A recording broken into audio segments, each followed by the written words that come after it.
Irmão Clay, paz seja contigo, meu irmão. Boa noite. O irmão está com a palavra, meu irmão. Obrigado pela oportunidade, irmão Genival. Paz seja com todos. Irmãos, antes de iniciar, eu gostaria de fazer uma curta oração. Fiquemos em reverência. Nosso bom Deus e Pai, Criador de todas as coisas, nossa gratidão, Senhor, porque até aqui Tu nos tem conduzido, nos tem trazido, Senhor. Ó Pai, bendito, Pai bondoso, nós te pedimos agora, Senhor, que Tu nos abra um entendimento, que ao meditarmos sobre a Tua palavra, Senhor, que nós possamos sair daqui enriquecidos e fortalecidos na nossa fé, Senhor. Ó Pai, nada faço por mim e peço, Senhor, que Tu me dê as palavras na minha boca, Senhor.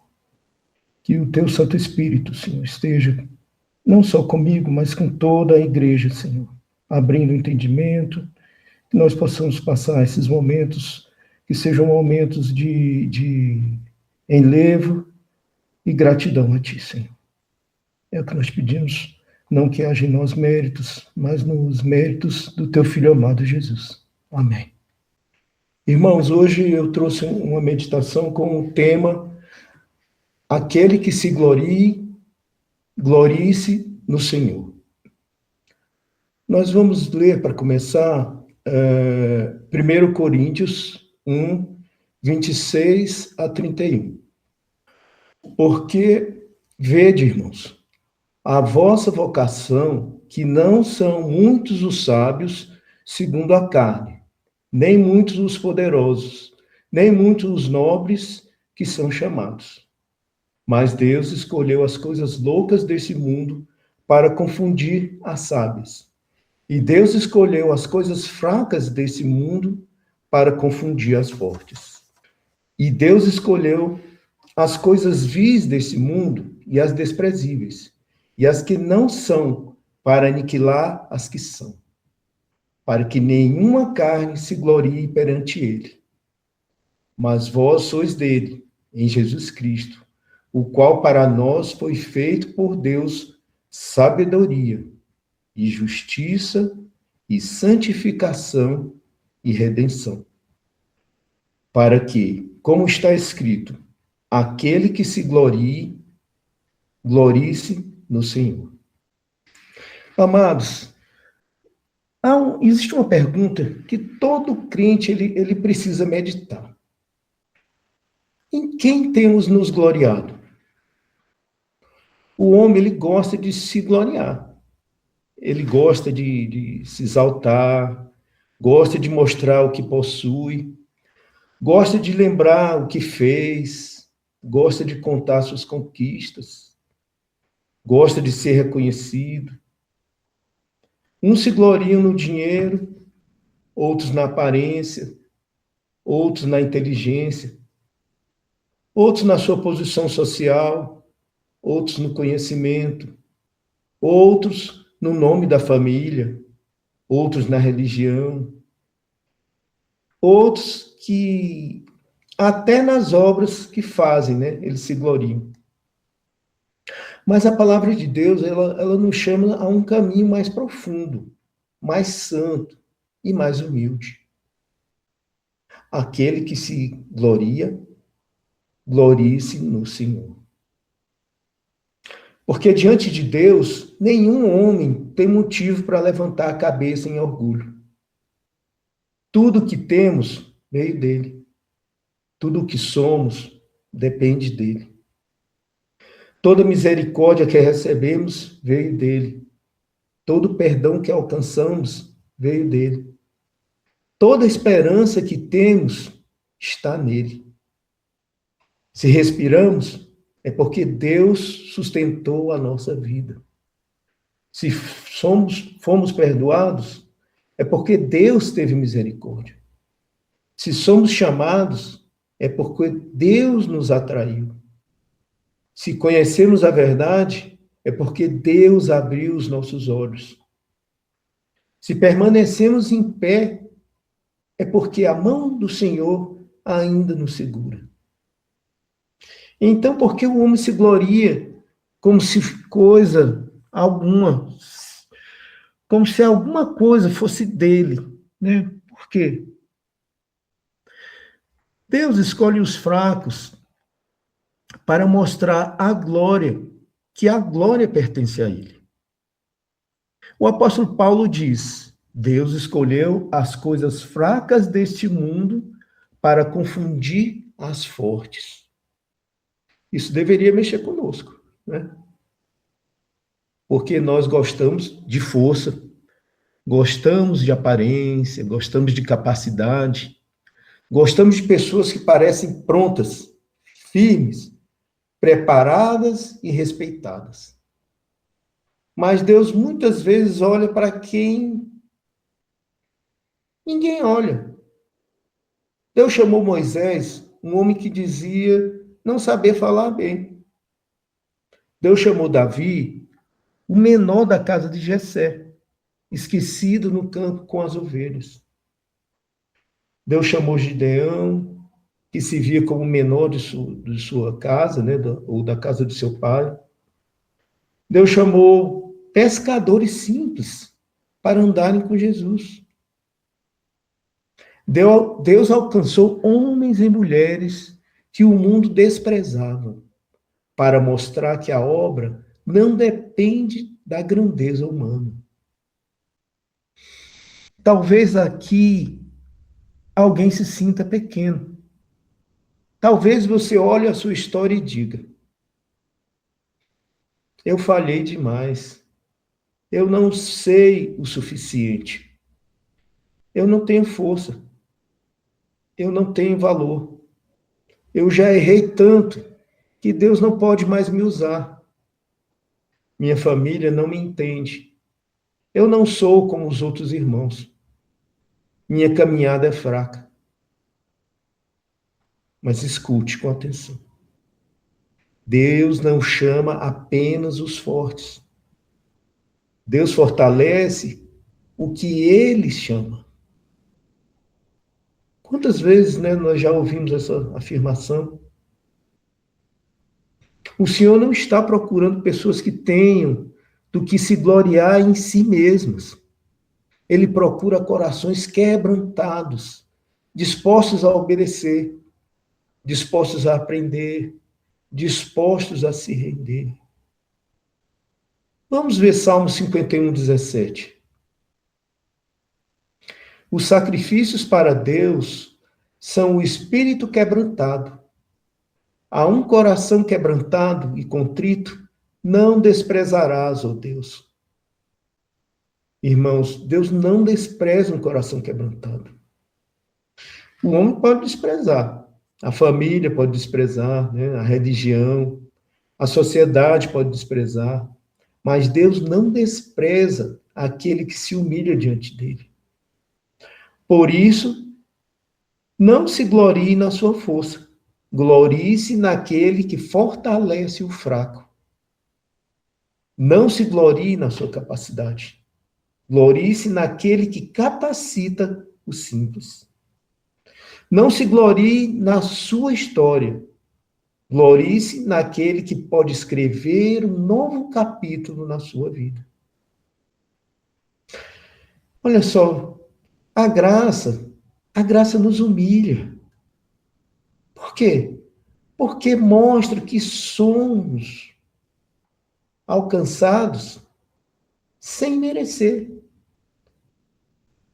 Paulo diz: mas vós sois dele em Jesus Cristo. Essa frase é preciosa.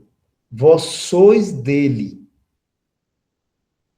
Nós pertencemos a Deus. Mas como chegamos a pertencer a ele? Não foi porque éramos os melhores. Não foi porque éramos os mais santos. Não foi porque nunca erramos. Não foi porque tínhamos méritos escondidos. Não foi porque Deus olhou do céu e disse: este aqui merece. Não, irmãos. A graça nos alcançou quando não tínhamos como nos salvar. Romanos 3, 23 e 24, ele diz: porque todos pecaram e destituídos estão da glória de Deus, sendo justificados gratuitamente pela sua graça, pela redenção que há em Cristo Jesus. Então, todos pecaram. Todos, absolutamente todos. Não apenas os de fora, não apenas os ímpios, não apenas os que não conhecem a palavra. Todos pecaram. Eu pequei. Você pecou. Nós falhamos. Nós transgredimos. Nós tivemos pensamentos maus. Nós dissemos palavras erradas. Nós fizemos escolhas vergonhosas. Nós deixamos de fazer o bem quando podíamos fazer o bem. E mesmo assim, Deus nos chamou ao arrependimento. Isso deve quebrar o nosso orgulho, irmãos. Porque o orgulho, o que é que o orgulho diz? Eu sou o melhor. Mas a graça diz, você foi perdoado. O orgulho diz, eu mereço. Mas a graça diz, você recebeu misericórdia. O orgulho diz, eu conquistei. Mas a graça diz, Deus te sustentou.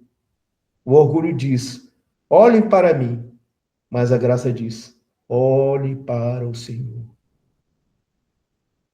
Quando lembramos de onde Deus nos tirou, não sobra espaço para soberba, irmãos. Há pessoas que depois de algum tempo na caminhada, esquecem do buraco de onde foram tiradas. Esquecem das lágrimas que derramaram, esquecem das noites em que clamaram, esquecem dos pecados que Deus perdoou, esquecem que já estiveram perdidos, confusos, feridos, sem direção. E quando esquecem da misericórdia, começam a olhar os outros com dureza. Mas quem entendeu a graça, não humilha o fraco. Quem entendeu a graça, não pisa no caído. Quem entendeu a graça, não se exalta sobre um novo convertido. Quem entendeu a graça, não trata o arrependido com desprezo. Porque sabe, eu também precisei de misericórdia. Graça, irmãos, ela não é permissão para pecar. A graça é a mão de Deus nos tirando do pecado. Graça não é desculpa para viver de qualquer maneira. A graça é Deus nos chamando para uma nova vida. Vejamos o que diz em Tito 2, 11 e 12. Porque a graça de Deus se há manifestado, trazendo salvação a todos os homens, ensinando-nos que, renunciando à impiedade e às concupiscências mundanas, vivamos neste presente século sóbria, justa e piamente. Olha que interessante, irmãos. A graça ensina. Ela ensina a renunciar. Ensina a abandonar o pecado. Ensina a viver com sobriedade. Ensina a viver com justiça. Ensina a viver piedosamente. A mesma graça que perdoa também educa. A mesma graça que acolhe também transforma. E a mesma graça que levanta também santifica. Por isso, aquele que se gloria, glorie-se no Senhor. Jesus, ele foi feito por Deus sabedoria, justiça, santificação e redenção. Paulo diz que Jesus foi feito por Deus para nós. Sabedoria, justiça, santificação e redenção. Isso é profundo, irmãos. Deus não nos deixou perdidos. Deus não nos deixou sem caminho. Deus não nos deixou sem mediador. Deus enviou seu Filho, Jesus Cristo, homem aprovado por Deus, para ser o caminho pelo qual somos conduzidos à vida. Então vamos ver Jesus como sabedoria. Olha só, vamos fazer um contraste, né? O mundo, ele chama o pecado de liberdade. Chama o orgulho de autoestima. Chama a desobediência de autenticidade. Chama a impureza de amor. Chama a mentira de estratégia. E chama a rebeldia de coragem. Mas Jesus ensina a verdadeira sabedoria. Ele ensina que o maior é aquele que serve. Ensina que feliz é o limpo de coração. Ensina que quem quer se salvar, aliás, ensina que quem quer salvar a vida, de qualquer maneira, acabará perdendo. Ensina que não adianta ganhar o mundo inteiro e perder a própria vida. A sabedoria de Deus nem sempre agrada a carne, mas ela salva a alma da destruição. Vamos ver também um aspecto de Jesus como justiça, né? Nós não podemos nos apegar, né, aos nossos próprios pecados. Mas vejamos, lágrimas, elas não pagam pecados. Promessas não apagam pecados. Boas obras não compram perdão. Religiosidade não remove a culpa. O pecado precisava de redenção. E Deus, por amor, providenciou o Cordeiro. João Batista disse em 1 João 1:29, aliás, disse em João 1:29, eis o Cordeiro de Deus que tira o pecado do mundo.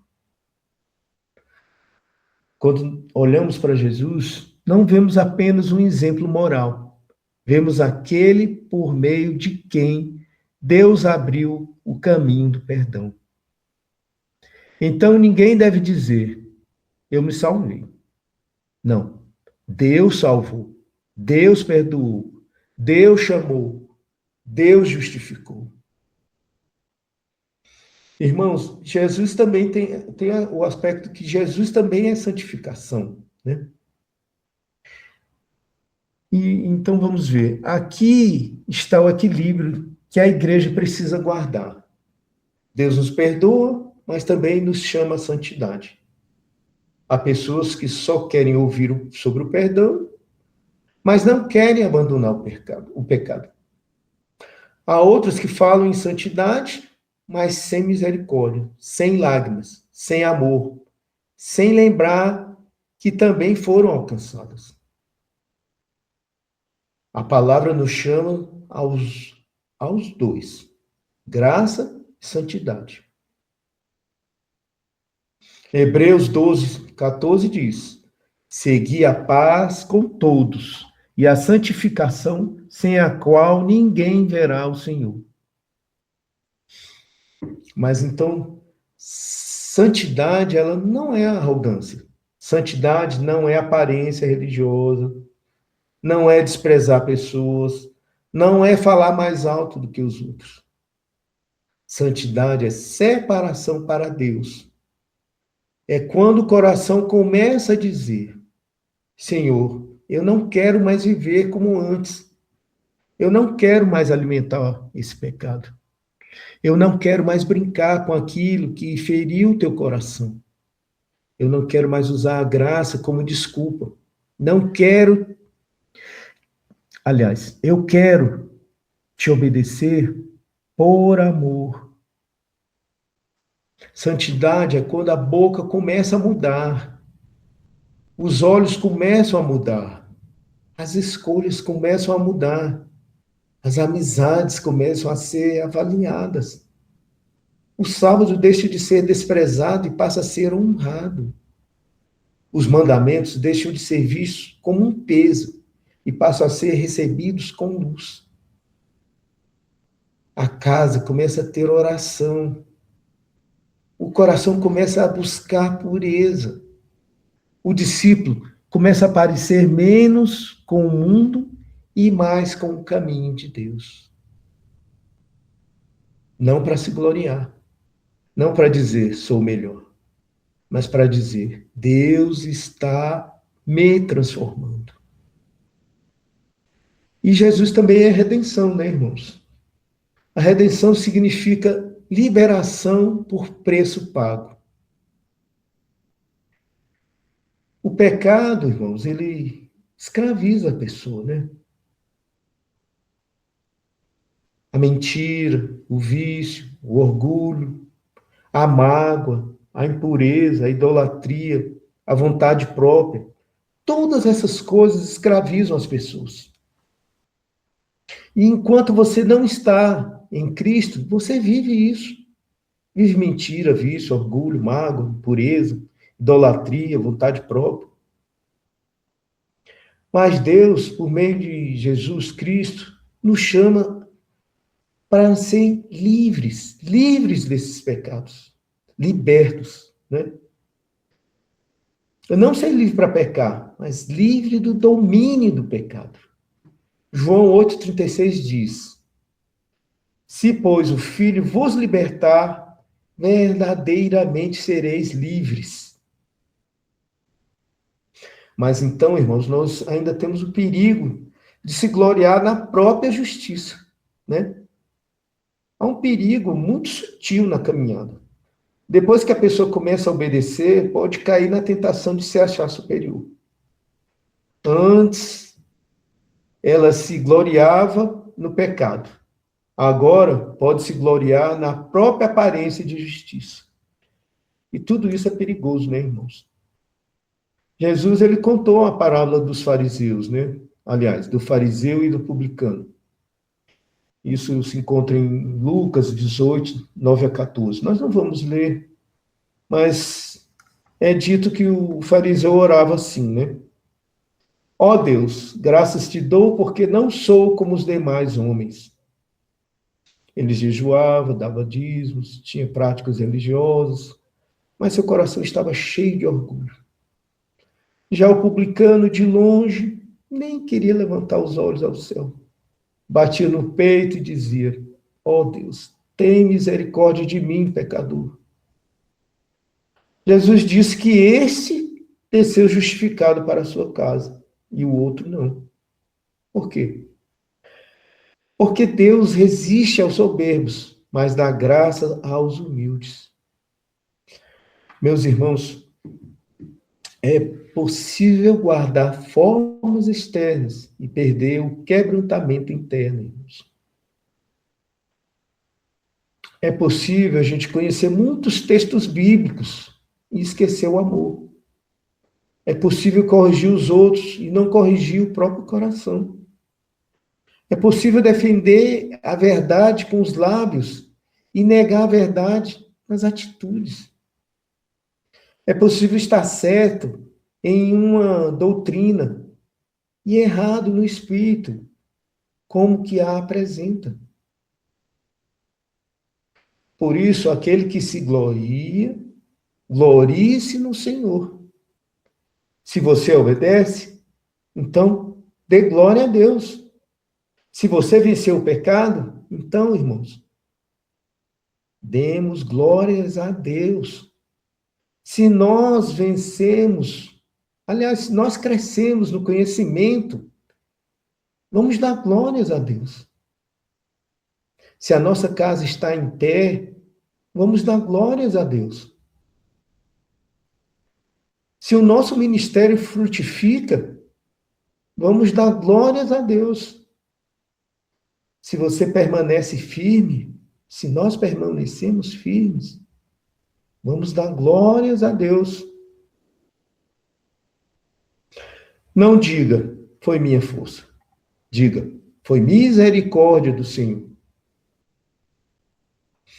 A santidade verdadeira, irmãos, ela nasce de um coração agradecido. A obediência que agrada a Deus não nasce apenas do medo, ela nasce do amor.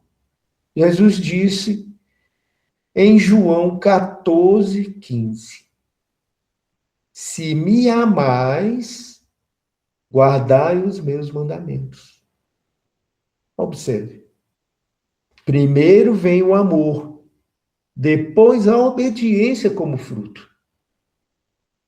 A pessoa que entendeu o perdão não pergunta: quanto de pecado ainda posso praticar sem me perder? Ela pergunta: Senhor, como posso como posso te agradar? A pessoa alcançada pela graça não diz: já que Deus perdoou, posso continuar. Ela diz: já que Deus me perdoou, não quero voltar para a lama.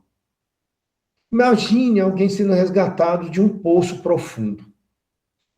A pessoa estava ferida, suja, sem força, quase sem esperança. Então alguém desce, estende a mão, puxa, limpa, trata as feridas e dá uma nova oportunidade. Seria correto essa pessoa dizer: agora que fui resgatada, vou voltar para o poço? Não, né, irmãos?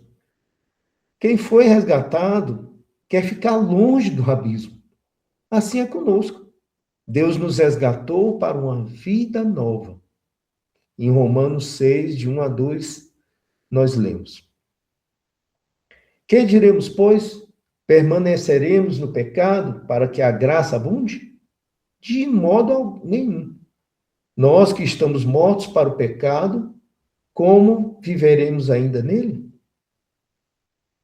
A graça não nos chama para continuar no velho homem. A graça nos chama para viver em novidade de vida. E quando tropeçamos?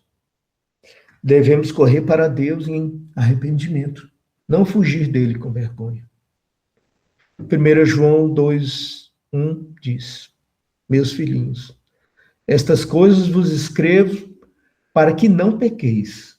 E se alguém pecar, temos um advogado para com o Pai, Jesus Cristo, o justo. Veja o equilíbrio. Para que não pequeis, isto é santidade. Se alguém pecar, temos um advogado, isto é misericórdia, irmãos. Deus não quer que pequemos, mas se tropeçamos, há um chamado ao arrependimento, confissão, retorno e mudança. Não brinque, irmão, com o pecado, mas também não pense que sua queda é maior que a misericórdia de Deus, se houver arrependimento sincero. Levante-se, volte, confesse, abandone, recomece e glorie-se no Senhor. O Senhor, ele vê aquilo que ninguém vê. Muitos ouvintes carregam dores silenciosas, irmãos. Nós carregamos. Há irmãos que chegam ao culto, né? Alegres, felizes, mas por dentro estão cansados. Há irmãs que cantam, mas guardam lágrimas que ninguém conhece. Há jovens lutando contra tentações que não têm coragem de confessar. Há pais preocupados com os filhos. Há mães orando durante a madrugada. Há pessoas que se sentem indignas até de levantar suas mãos. Há corações feridos por palavras duras.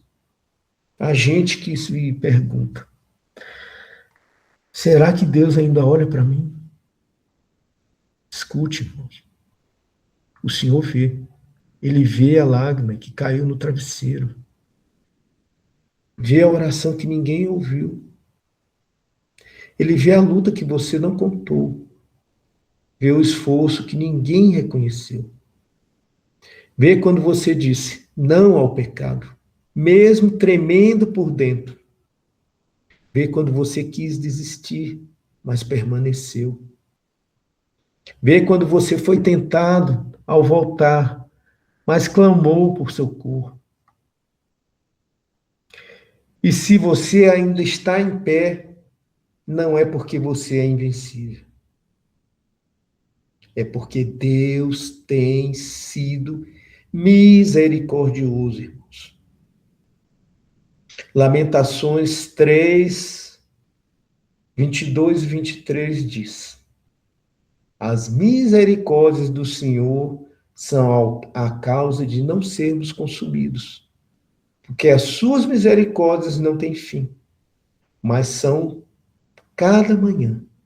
Grande é a tua fidelidade. Não somos consumidos porque somos fortes. Não somos consumidos porque somos melhores. Não somos consumidos porque temos o controle de tudo. Não somos consumidos por causa das misericórdias do Senhor. Então chore se precisar chorar. Arrependa-se se precisar se arrepender. Volte se estiver longe. Humilhe-se se o orgulho tomou o espaço. Perdoe se a mágoa endureceu seu coração. Santifique-se se o pecado entrou escondido. Mas não saia daqui se gloriando em si mesmo. Saia dizendo: até aqui me ajudou o Senhor. Toda glória humana cai, mas quem faz a vontade de Deus, esse permanece. Tudo passa, irmãos. O mundo passa, a beleza, a força, o dinheiro, os aplausos, os títulos, as posições sociais, os elogios, as modas, as vaidades, tudo passa. Em 1 João 2,17 nós lemos: e o mundo passa, e a sua concupiscência, mas aquele que faz a vontade de Deus permanece para sempre. Então, por que se gloriar no que passa? Jeremias 9, 23 e 24 nos diz: não se glorie o sábio na sua sabedoria, nem se glorie o forte na sua força. Não se glorie o rico nas suas riquezas, mas o que se gloriar, glorie-se nisto, em me conhecer e saber que eu sou o Senhor. Esse é o verdadeiro motivo de glória, conhecer o Senhor. Não apenas saber falar sobre Ele, não apenas repetir versículos, não apenas ter aparência religiosa. Conhecer o Senhor de verdade. Conhecer a sua misericórdia, a sua justiça, a sua santidade, sua fidelidade, seu chamado, seu juízo, seu amor, seu reino prometido. Quem conhece o Senhor não vive para impressionar os homens, vive para agradar a Deus. Quem conhece o Senhor não transforma a graça em libertinagem. Recebe a graça como chamado à santidade. Quem conhece o Senhor não transforma a santidade em soberba.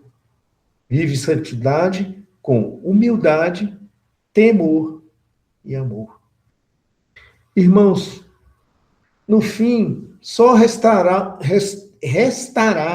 o que Deus fez. Essa é a verdade. Um dia, todos nós estaremos diante do juízo de Deus. Naquele dia, ninguém poderá se gloriar no sobrenome, ou no dinheiro, ou na aparência, ou no cargo que ocupa na igreja, ou na fama, ou nos discursos bonitos. Naquele dia, toda máscara cairá. E a grande pergunta será: fomos encontrados em fé, arrependimento e obediência? Recebamos a graça de Deus recebemos a graça de Deus com humildade? Andamos em santidade diante dele? Perdoamos como fomos perdoados? Guardamos sua palavra por amor? Permanecemos na fé de Jesus? Esperamos o reino com fidelidade? Meus irmãos, não há espaço para soberba. Se fomos perdoados, mais uma vez, irmãos, glória ao Senhor. Se fomos transformados, glória ao Senhor. Se estamos aprendendo, glória ao Senhor. Se vencemos tentações, glória ao Senhor. Se caímos e fomos restaurados, mais uma vez, irmãos, glória ao Senhor. Se a nossa família ainda está de pé, glória ao Senhor. Se temos esperança de ressurreição, glória ao Senhor. Se aguardamos o reino, glória ao Senhor. Que toda glória humana caia por terra. E que do fundo do nosso coração suba apenas esta confissão. Senhor, eu nada sou sem ti. Tudo que tenho veio de ti. Tudo que sou depende de ti. Perdoa o meu orgulho. Limpa meu coração. Ensina-me a viver em santidade. Sustenta-me pela tua misericórdia. E que a minha vida glorifique o teu nome. Venha ao Senhor, irmãos, com o coração quebrantado. O cansado venha, o arrependido venha, o fraco venha. O que caiu, levante-se e venha. O que está frio, volte a buscar.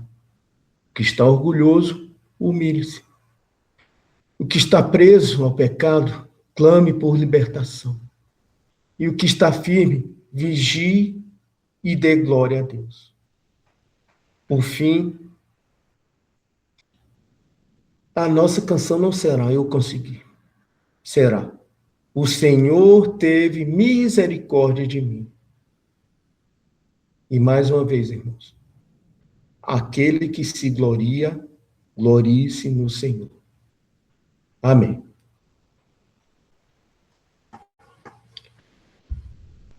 Irmãos, irmão Genival, se for possível passar uma música, eu queria compartilhar, então, se for possível. Pronto, meu irmão. Viver só existe lugar.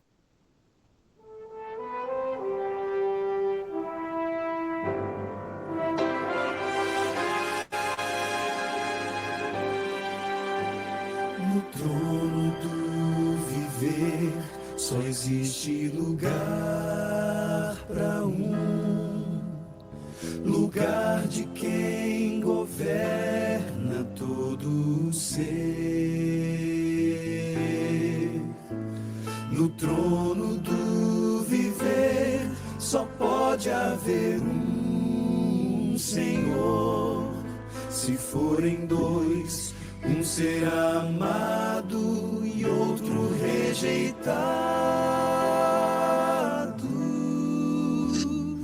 Vem, decide agora quem vai ocupar seu coração. Mas lembre, se ele não for o primeiro em seu coração, então então já não é mais nada, não passa de uma ilusão. Mas se ele for o primeiro, o seu companheiro, motivo do seu existir, você vai viver, você vai sorrir, você vai vencer.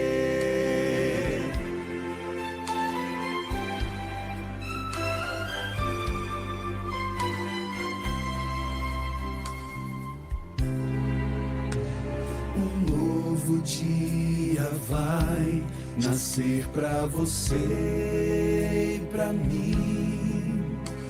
Depende de aceitar Jesus no viver.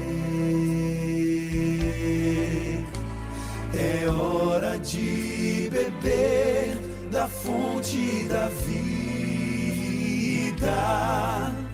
Você verá, em Jesus existe plena alegria.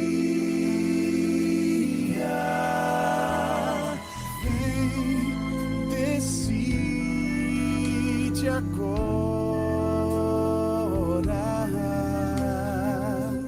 quem vai ocupar seu coração. Mas lembre, se ele não for o primeiro em seu coração, então já não é mais nada, não passa de uma ilusão. Mas se ele for o primeiro, o seu companheiro, motivo do seu existir, você vai viver, você vai sorrir, você vai vencer. Não há batalha perdida com Cristo. Ele mesmo triunfou lá na cruz. Com sangue já provou que nos ama. Se o coração não for dele, não será de mais ninguém.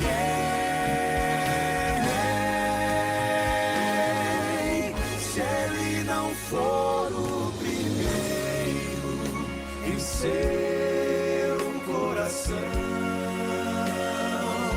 então já não é mais nada, não passa de uma ilusão.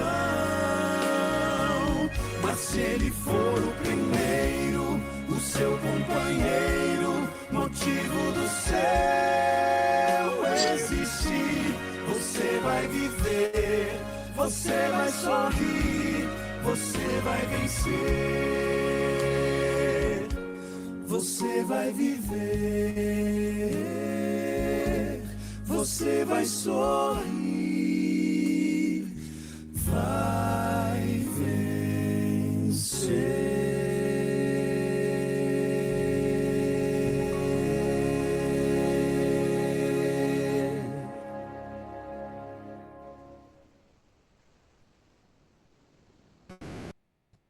Irmão Genival, devolvo a palavra.